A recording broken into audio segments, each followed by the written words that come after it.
haven't told this story to a lot of people over the years, maybe a handful. But there I was one day on routine patrol as a cop in my city during day shift, not much going on. And I'm patrolling this business district, pretty busy roadway, 6 lanes divided. I see this car come in the opposite direction. Now the speed limit in that area is 45 miles an hour. This guy was doing approximately 70. He was moving, right? And he's in and out of traffic. He's running people off the road, driving very recklessly. So I pull a U-turn as fast as I can. I go catch up to him. I put on my blue lights and sirens trying to stop him. He takes off. Chase is on, right? Now we're in a pursuit. And he doesn't really try to evade me, but he's going fast. So calling it out, telling everybody what's going on, where I'm headed, and the circumstances surrounding it. So he leads me into the next city over, which is not a good city. High crime area. Lots of murders, shootings, drugs. It's a bad city. And then he leads me into this warehouse district. It's not very heavily trafficked. The road's kind of deserted at times. But his engine blows now. So now he's got to pull over. Can't get away in his vehicle. So we pull over. I've already got at least one felony charge on him. I thought he had robbed somebody at gunpoint. I thought at least he had pulled some kind of violent felony. But I already have at least one felony charge on him. So he pulls over. I jump out. I draw down on him. I start giving him commands to get on the ground as he's getting out of the car. And he looks at me and he says, "Shoot me in the back." And he goes and walks away. I'm thinking, well, that's weird. Okay, that's never happened to me before. So he had nothing in his hands. It wasn't a deadly force encounter at that point. So I holster up. I go and I walk up to him and I'm telling him, "Sir, you're under arrest. Stop, you're under arrest. Sir, stop, you're under arrest." Giving him all the commands that I'm supposed to give him. And I go to take him by the arm and he rips his arm away from me. So now you have active resistance. So going up the use of force continuum, I take out my pepper spray. I spray him. Nothing. This had no effect on him. And let me tell you something. This is the kind of stuff we used to call Satan in a can. It's that bad. We all had to get sprayed with it before we were allowed to carry it. So we knew, the effects that it would have on us if we get sprayed by accident. We could work our way through it. So I know how bad it is. It is definitely Satan in a can. So I spray him, but it has no effect. I might as well have been spraying him with eucalyptus mist, whatever that is. I don't know, because it had no effect on him. I got to try something different. I didn't want to start beating on him with my baton. I felt, I was in good shape back then. I was hitting the gym 5 days a week. My aerobic capacity was really good. I felt confident that I could take him into custody, wrestle him into custody instead of beating him into submission. I always hated having to fight somebody. There's nothing cool or fun about it. I always prefer to talk a suspect into the back of my car than fight him into the back of my car, But hey, here we are. It's his choice. Now I just got to respond to his resistance.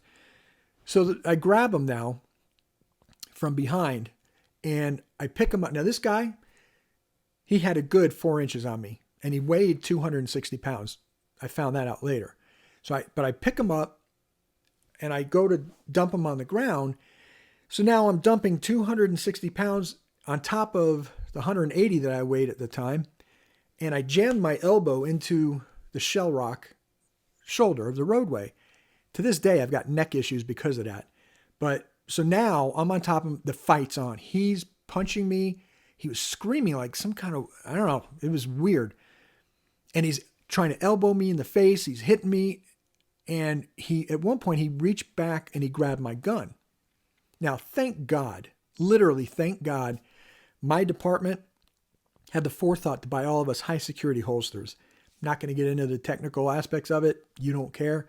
I'm just saying it's a very secure holster. No holster is foolproof, but the chances of a bad guy getting your gun out of your holster is very low with this particular model. So, but whatever, he got one snap off and the gun did move within it, even though it was still secure. But he stopped and he looked at me, he looked back up at me and he smiled and he said, "Almost had it." Then he added, "If I get your gun, I'm going to kill you with it."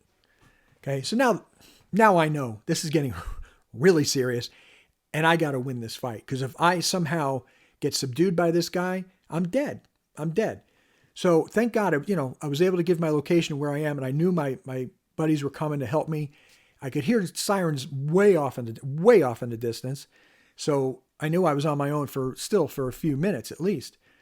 And about 3-4 minutes pass and I'm gassed. I mean, I'm getting exhausted.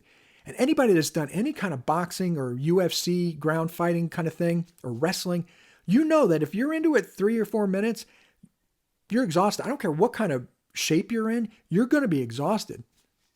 And it was 3-4 minutes of just heavy, heavy combat. It's what it is. No other word for it. So I start getting worried because I'm like, I don't know how much more I can go here. And this guy, like I said, he was strong. And then all of a sudden, I hear a vehicle pull up. I didn't think much of it at the time. And this guy comes out and he starts running toward me, me and the bad guy, and he starts yelling, "Officer, I'm here to help. Officer, I'm here to help." Sorry. And he jumps on the bad guy with me. And together we were able to wrestle the guy's arms back behind him. Still took a while. It still took he and I a long time to get this guy under control. And finally I was able to handcuff the other hand, the bad guy. And at that point, I was so exhausted. I knew he was secure. I'm on top. And I just collapsed on top of him. And the guy's face down. I collapsed on his back. And I couldn't move for a couple of seconds. You know, and the thing is, you don't want to leave a handcuffed suspect laying face down because you run into the risk of, positional asphyxiation, things like that. So I knew I had to get him up and get him in his seated position as soon as possible. But just then, my guys start pulling up. And they're all cars all over the place. They're jumping out. The sirens are still screaming because you're not going to take the time to turn off your siren before you jump out to help your fellow officer. You're just going to get there and help him out. So my best friend, he shows up. Now, this guy's jacked. Okay. This guy was a power lifter. He was just as tall as this guy. And let me tell you, this guy's an animal. He's huge. He thought I got shot. So my buddy comes running up to me and he grabs me up underneath my arms and he picks me up, just picks me up like I'm nothing. And he sits me on the front bumper of my police car and he's going, "Where are you hit? Where are you hit?" I'm going, No, I'm not shot, dude. I'm fine. I'm just exhausted. And he keeps like tugging at my clothing. He's looking for holes. And I go, "No, I'm not shot, Carl. I'm exhausted. Just give me a second." My face, I had dirt all over my face and, I'd been hit in my face. So that was pretty evident. And my finger, for some reason, my finger was really messed up, but whatever. So at that point I go, "Hey, where's the guy?" And the officers that were with me, they're like, "No, he's handcuffed. He's in the back of the car. Everything's good." I go, No, not the suspect. Where's the guy that was here that helped me?" And they're like, "We have no idea what you're talking about." And I said, "Guys, you pulled up right around his pickup truck. There's no way he could have gotten out. Where was a pale blue pickup truck? Where is it?" And they're like, "Dude, driving up the road here, we didn't see anybody leave." So I don't know what to tell you. Mind you, these guys are trained observers. They're police officers. They see everything that happens on a roadway, especially a little 2-lane roadway that was not very well traveled at the time. And I'm like, I wanted to give this guy, put him in for a citizen's award and give him my thanks personally. He was gone, just gone. Nobody saw him except for me, and he was gone. Come to find out, the suspect had committed a violent felony. And I found out later too, he was on PCP, which I had never run into PCP before or since in South Florida. PCP was big on the West Coast, like California, I think even in New York. I had never seen it. And I worked quite a while in undercover narcotics. So I saw just about any drug that was available on the streets of South Florida. I never ran into PCP. That was weird. It's the only time I'd seen anybody under the effects of PCP that I know of. And as an aside, it's not really fun for an officer to have to call his wife from the hospital and go, "Hey, honey, I'm okay, but I'm in the hospital." That never goes over well. Dina, I love you. You were an awesome police wife. Trust me. I'll never understand what you went through, but thank you. And it's funny, but Dina often remarks she's glad that I went through the undercover work prior to our meeting because she doesn't know if she could have handled it. I mean, the chances I took working undercover, buying drugs undercover, kicking in doors, serving high-risk narcotics warrants, it's not something she would have enjoyed me doing. And the thing is, I didn't even think about this. I just thought, I don't know, the guy somehow left without anybody seeing him. I don't know. And it wasn't until many years later, Dina and I were on a pilgrimage to Italy with Patrick Coffin. And I was sitting with Patrick later at night after dinner. We're just having a couple drinks. It's me, him, and the priest that was with us. Actually asked me this story, like, do you have any? And I went, yeah, I absolutely do. And I told him the story. And he looks at me, he goes, that was your guardian angel, man. And I never thought of it like that. I've never been one of those guys who sees demons around every corner. I know they exist. Spiritual warfare is absolutely true. But I've never been one to see one around every corner, and God doesn't speak to me. I've never been one of those people, so it just didn't occur to me. I don't know. So, but I told him, I said, wow, I don't have any other explanation for it. But what's amazing is, and this is why Patrick said something, because he's talked to a lot of cops, and he's gotten the same kind of stories. There are a lot of stories of cops, I come to find out, that have been helped in this way by strangers who just end up disappearing and nobody else saw them. We're cops. We're not ones to make these things up. We're not crazy. I personally have gone through half a dozen psychological evaluations in my career for different moves. Like, before I went into SWAT school, I had to take one. Before I became a hostage negotiator, I had to take another one in addition to the one I had to take to get hired. So we're not nuts. I mean, we're nuts, but not like that. All cops are nuts. But, I'd really like to see your take on this. What do you think? Was it my guardian angel? I tend to say yeah, because, even back then I wasn't real close to the church, but I always wore a St. Michael medallion. It was pinned to my ballistic vest inside my uniform. And I always said the St. Michael prayer before going into service, thinking it was St. Michael and or my guardian angel. I don't know. But I'd love to hear from other police officers, retired or current, if you have any of these types of stories. I'd really like to know. And it turns out this guy had a huge violent past, and he ended up going away for 10 years for what he had pulled. In South Florida, that's a lot, because we had a saying in Palm Beach County, nobody goes to jail because it's Palm Beach County.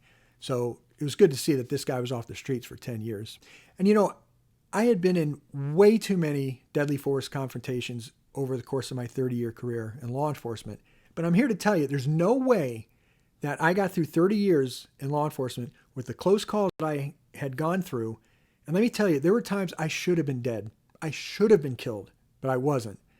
And if it wasn't for the protection of Almighty God, I wouldn't have made it on several occasions. Don't want to go into it right now, maybe later, maybe in another video. But I know that I was protected during my career. Some officers are not so lucky. I've lost friends in the line of duty, and I continue to pray for them in that regard. But I just thank God for the protections that he gave me in my 30-year career. And the day that I retired, on my lunch break, I went to our local parish. And I went into the Adoration Chapel and I prayed a rosary of thanks to God for having protected me all those years and letting me come home to my family every night. And I meant it, and I still mean it. And I thank God every day for all the blessings that he's given me and my family. Again, please let me know what you think in the comments, who you thought that was that helped me out. Just some random dude, a real man just went home and drank a couple of beers afterwards. Guardian angel, St. Michael, I don't know. Let me know. Till next time, God bless, and Padre Pio, Order Pro Nobis.